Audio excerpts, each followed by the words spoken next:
Okay, welcome to the presentation for Farming for Solutions. This group was tasked with researching and creating a proposal for our outreach to small farmers during the pandemic and how to leverage certain tools to create a viable network of supporting small farmers in Ecuador. This project is very new for all of these participants involved. So it was quite the undertaking for all of them to dive into the material that we sourced for them and that they sourced for themselves. So I really appreciate what you guys did as far as preparation and jumping into something so very new and embracing a lot of concepts that you have never been exposed to in the past. So without further ado, let's introduce the team. Tristano's at the top of my list. Hey everyone, I'm Tristano. I'm a rising junior at Princeton University, and I'm doing an AB in psychology with a certificate in neuroscience. Next to me is Cecina. I'm Cecina. I'm a rising junior at Princeton, and I'm majoring in ecology and evolutionary biology. Adrian can go next. Hi, my name is Adrian. I'm also going to be a junior at Princeton University, and I'm majoring in molecular biology and getting a certificate in global health. And next to me is Avani. Hey everyone, I'm Avani Nuka. I'm a rising sophomore at Princeton, and I'm concentrating in molecular biology with a certificate in global health and health policy. Thanks, guys. We can get started with the presentation. Zach, can you enable screen sharing?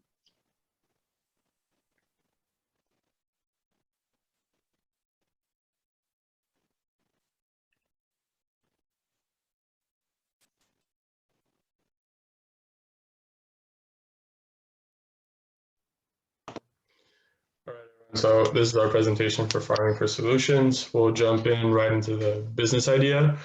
We'll provide some context for our business idea, and then we'll explain what our business idea is. So to start off, indigenous peoples of Ecuador are significantly more affected by poverty and household food insecurity than non-indigenous. To put in perspective, the rate of poverty within indigenous communities is around 60% below the poverty threshold, compared to a national average that hovers around 20 to 30%. To make matters worse, research according to Mel BAL stated that for children less than 5 years, the prevalence of stunting, anemia, and zinc deficiency are higher in rural areas among indigenous children and in the poorest quintile of the population. Oftentimes, diets within indigenous communities often contain refined carbohydrates, whether it's rice and potatoes, and oftentimes rice and potatoes will be within the same meal, making meals and diets in general high in calories but low in nutrients. As a result, protein, iron, zinc, and vitamin A oftentimes are the nutrient deficiencies most common in the population.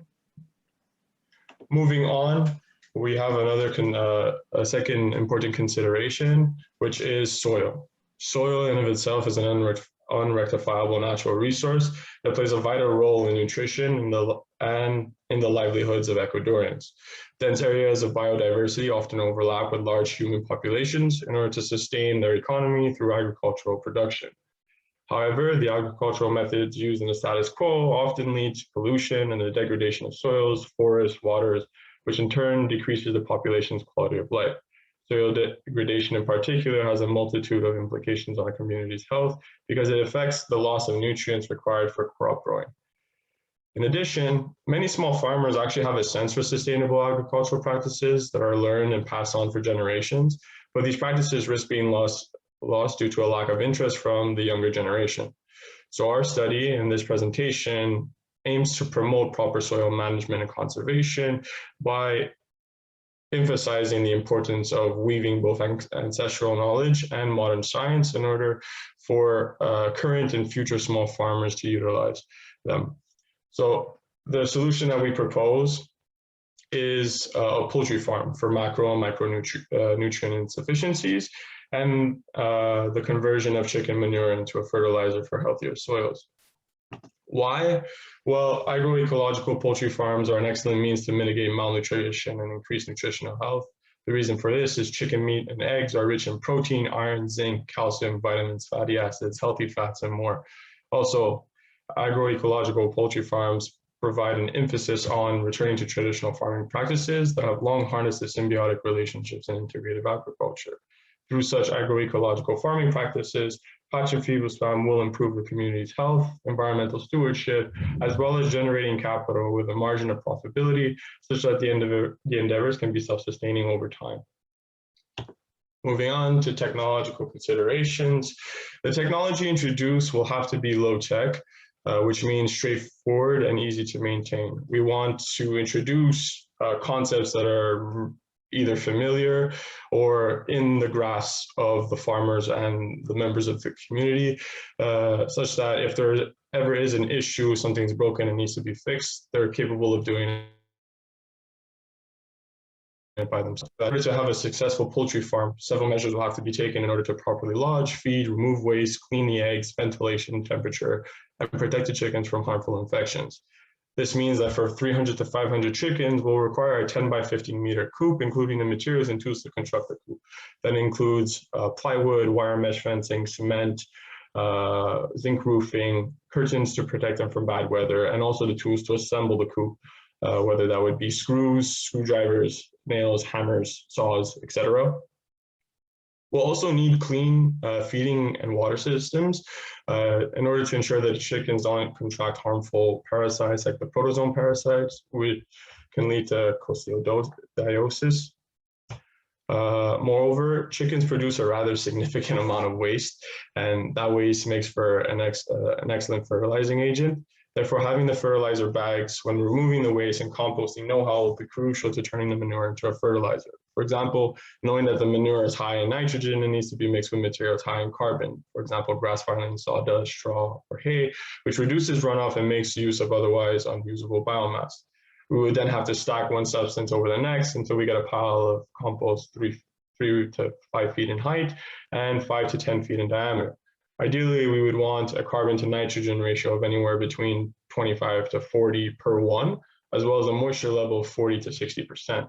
Once that is organized and set, the pile of compost may need to be turned once or twice in order to generate heat or to ensure that the mixture located more to the exterior is exposed to enough heat. Also, given that Ecuador has extended periods of dry climate without rain, water may need to be added to the pile of compost in order to maintain moisture levels during these seasons.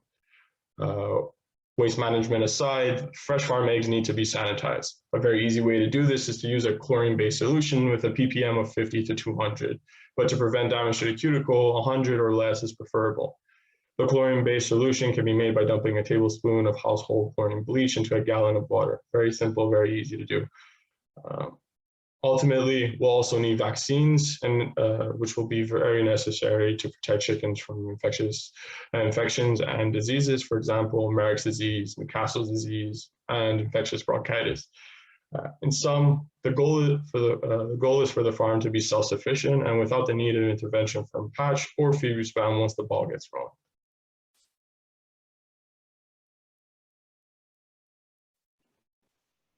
So we have identified that the best markets for small agroecology farmers are in alternative markets. So fairs make up about 78%, with the different types including farmers agroecological markets, farmers markets, formal markets, and entrepreneur fairs. 8% of products are sold in stores, 5% in restaurants, 2% in educational touring programs, and 7% in basket programs, which are basically where farmers will put their products into baskets and deliver them to their consumer homes. In terms of where consumer markets are, most are not in rural areas, but many are located in the peripheral urban areas. So it's still accessible to small farmers who are not in big urban cities. A report released by Heifer International Ecuador in 2014 revealed that these markets are open to consumers from all socioeconomic backgrounds. And in fact, 73% of consumers purchasing healthy produce are from low socioeconomic status. Our Business strategy is to establish chicken farms and integrate agroecological tools for the purpose of proper soil maintenance, promoting healthier lifestyles without damaging the environment, and being able to bring in a sustainable profit for these small farmers. In order to incentivize adoption of our business strategy, it is important to attempt to merge traditional farming practices with our plan.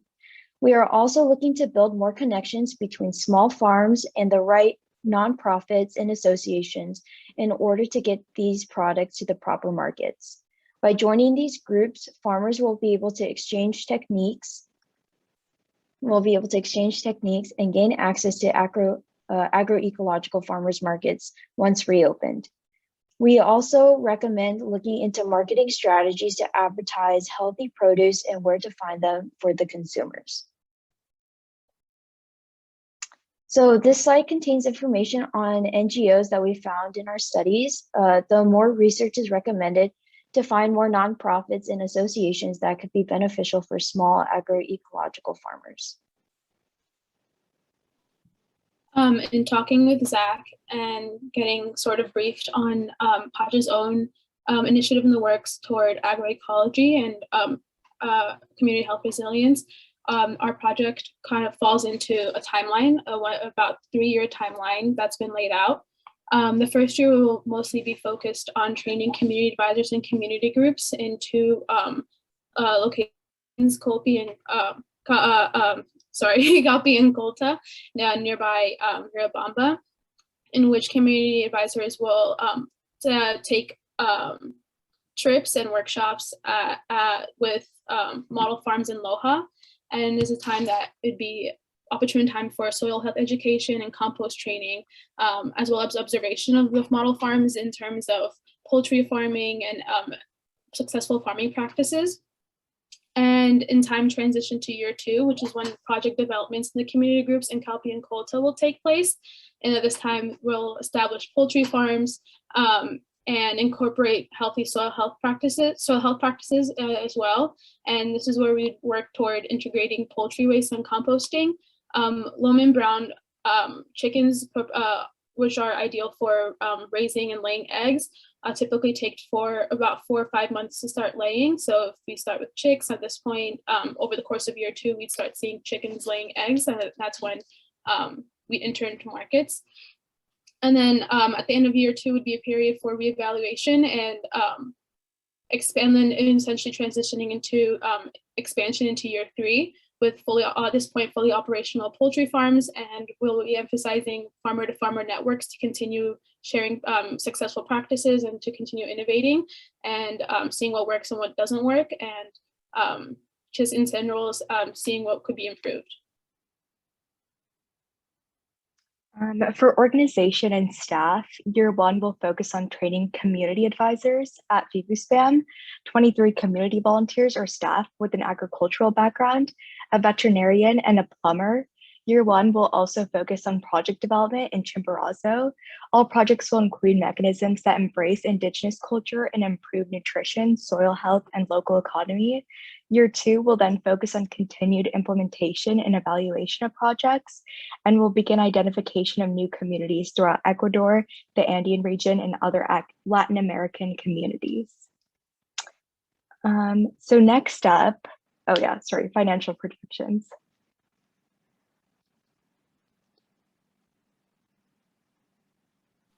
Crisano, you're still muted. Sorry.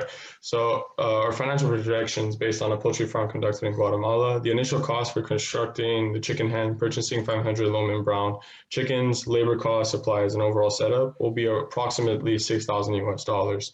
It's important to note that $1,125 US was given by the community in order to stimulate their investment into the project. However, once we get to selling chicken meat and eggs, the expected capital from years 1 to 4 are the following, according to the Guatemala figures, which are $8,612.5, $10,150, $12,475, and $15,500 US respectively from years 1 to 4, with a predicted profit margin of $9,500 US by year 4 for our chicken farm.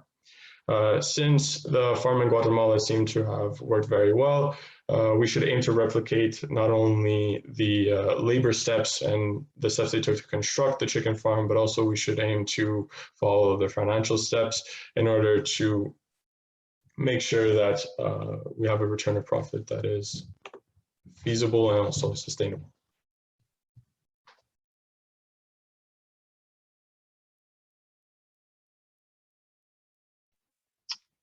So now I'll be introducing a pitch idea for soil degradation that I would like PACH and FIBUSPAM to look more into and maybe expand later on in the future. As I was reading through Spanish agricultural journals and almanacs, I discovered a root that not many farmers or Ecuadorians are familiar with. It's called mauca, and I'll give some background information on it on the next slide.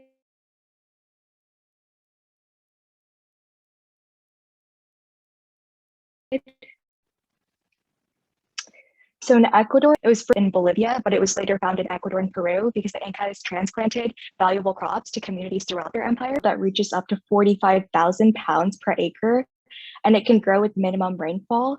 However, it is considered an underutilized crop and has received recent attention because it can grow in conditions such as the highlands that don't favor other root crops.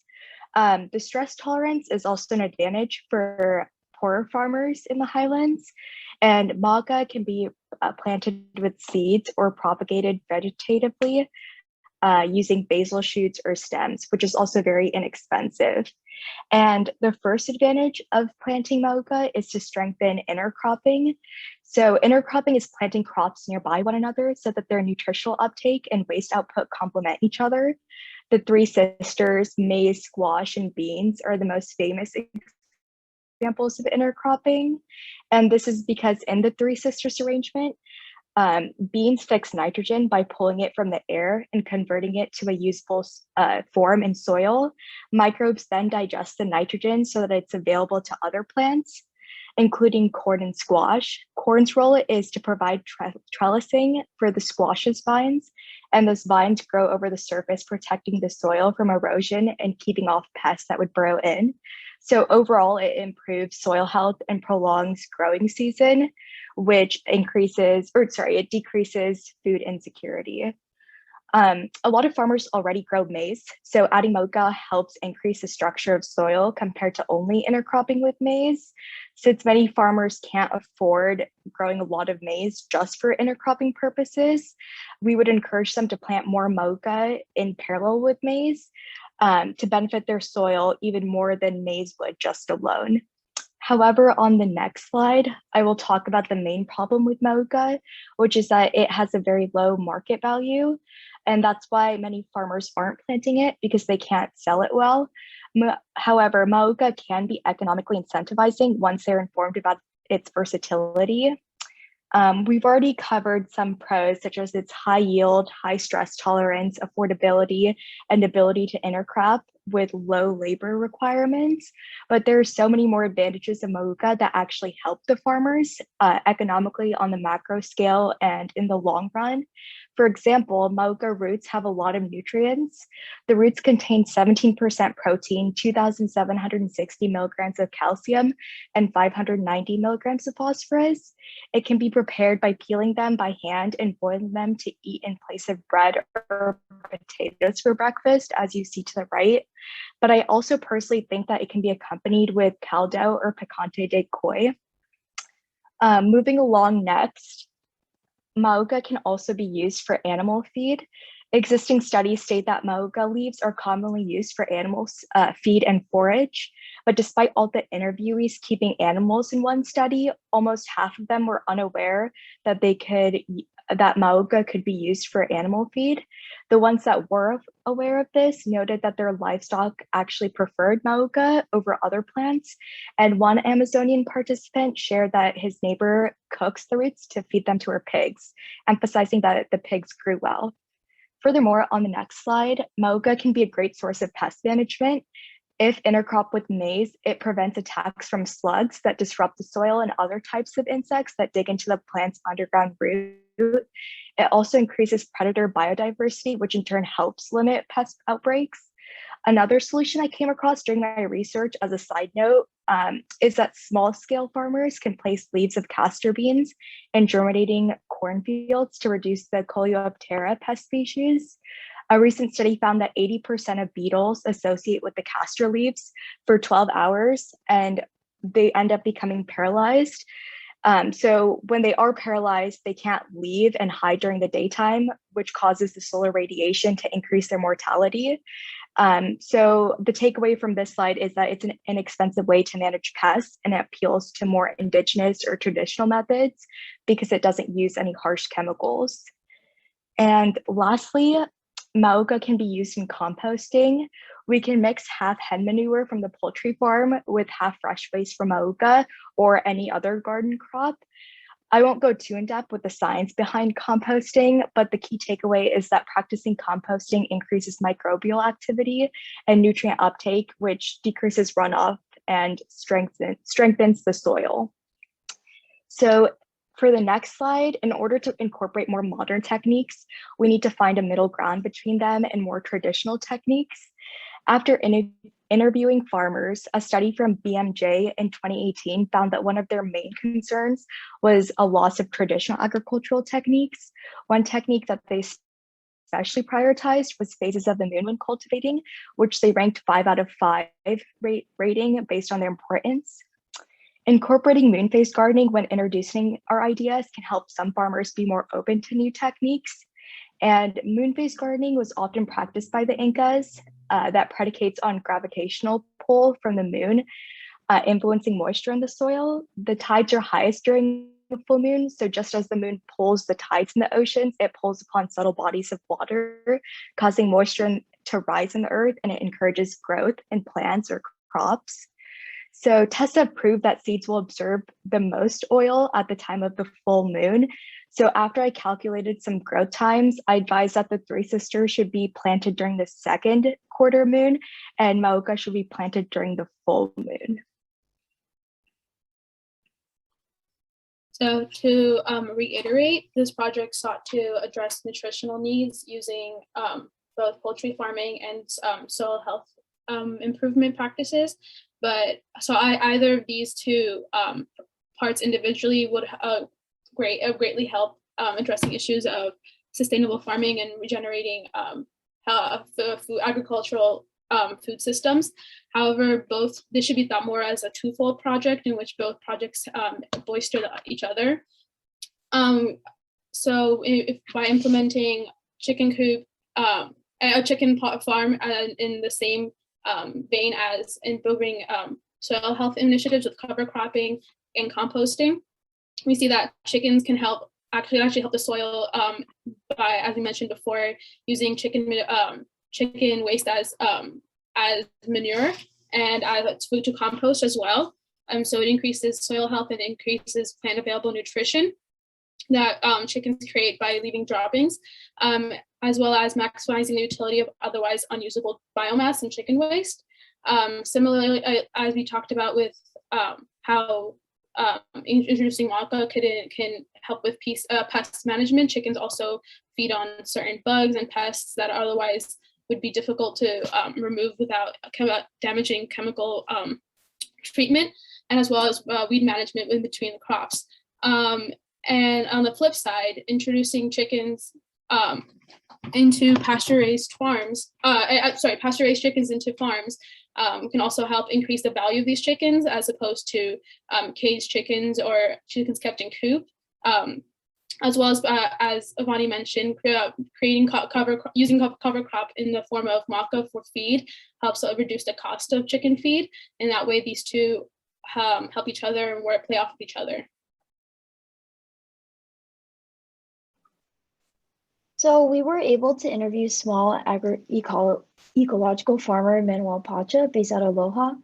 And here are some key points and takeaways from that interview. So while larger and medium farms seem to continue to practice commercial agriculture, many small farms are beginning to transition into organic and agroecological techniques. The primary benefit of agroecological groups is being able to share ideas and practices with other small farmers. The younger generations don't seem to be as interested in continuing family farms. So finding a way to employ those interested in agriculture, but also perhaps not in the family, could be an area of interest and assistance. We also talked a bit about the effects of COVID-19 on his business and some of the trends that he's noticed. While half of his business was lost due to market closures, they have adapted into a home delivery system. He also noted that the pandemic has made people more health conscious, which has been kind of self-promoting his organic products. And another interesting trend is that since many people are at home, many have begun to raise their own chickens and pigs, while the demand for protein in markets remain low.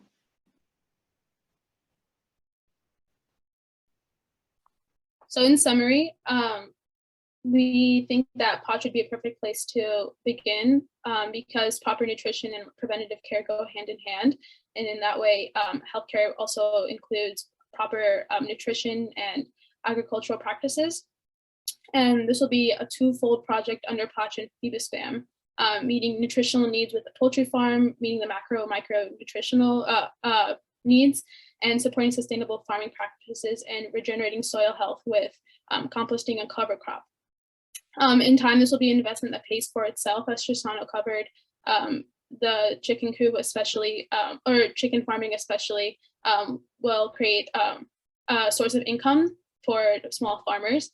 And it will, by targeting alternative markets so we can diversify commerce and reach wider customers that with varying socioeconomic backgrounds, in that way benefiting poor populations that may have other may have difficulties getting these sources of nutrients and proteins.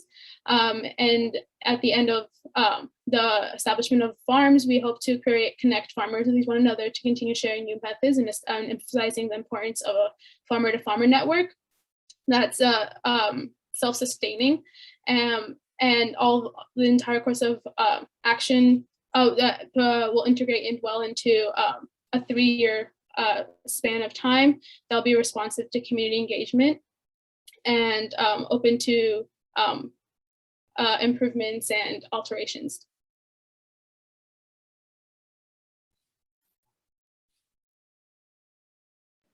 And that is it from us. Thank you.